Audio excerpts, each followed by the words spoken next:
মানুষ তখন নিরান্ন হয়ে যায়, ফসলের প্রচুর ক্ষতি হয়। আমাদের কৃষকেরা সেই সমস্ত ক্ষতি পুষিয়ে উঠতে পারেন না। আমরা আজকে সরকারের কাছে বিশেষভাবে অনুরোধ জানাচ্ছি, আমাদের খুলনা পাইকগাছার যে সমস্ত নদীগুলো আছে, বিশেষ করে গা ঘেঁষে, পাইকগাছার গা ঘেঁষে যে সমস্ত নদীগুলো আছে, এই নদীগুলো পুনর্খনন করার জন্য, কারণ নদীগুলোর নাব্যতা হারাবার কারণে আমাদের পাইকগাছা এলাকা অনেক ক্ষতিগ্রস্ত হচ্ছে। বিশেষ করে বাংলাদেশের ভিতরে পাইকগাছা একটা অন্যতম একটা উপজেলা, সেখানে আমাদের অনেক বসবাস করে, অনেক লোক বসবাস করে। আমরা মনে করি আমরা যদি শান্তিতে থাকি, পাইকগাছা কয়রা লোকেরা যদি শান্তিতে থাকে, তালার লোকেরা যদি শান্তিতে থাকে, পুরো দেশটাও অনেকটা শান্তিতে থাকবে। আমরা বিশেষ করে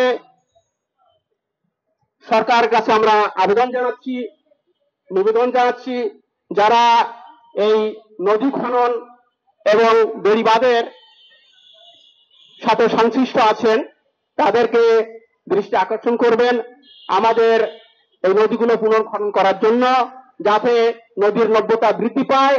তাহলে আমাদের ওখানে জলোচ্ছ্বাস এবং বন্যা হবে না, মানুষ ক্ষতিগ্রস্ত হবে না। সাথে সাথে আমিও বলতে চাই, বেড়িবাঁধগুলো বারবার তৈরি করা হয়, আবার জোয়ারে অথবা যখন জলোচ্ছ্বাস হয় তখন বারবার ভেঙে যায়। স্থায়ীভাবে এই নদীগুলো বাদ দিলে তাহলে দেখা যাবে আমাদের এখানে প্লাবন বা জলোচ্ছ্বাস পানি উঠবে না। আমরা সরকারের কাছে বিশেষভাবে অনুরোধ জানাচ্ছি, আমাদের পাইকগাছা তালার গা ঘেঁষে, কয়রার যে গা ঘেঁষে যে নদীগুলো আছে, সেই নদীগুলো পুনর্খনন করার জন্য, নাব্যতা যাতে ফিরে পায় সেই ব্যবস্থা গ্রহণ করবেন।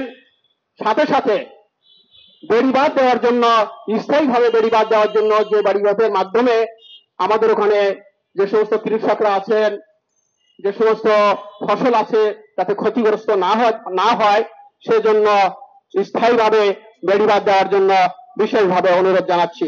আমাদের এই মানববন্ধন আমরা সারা দেশে ছড়িয়ে দিতে চাই।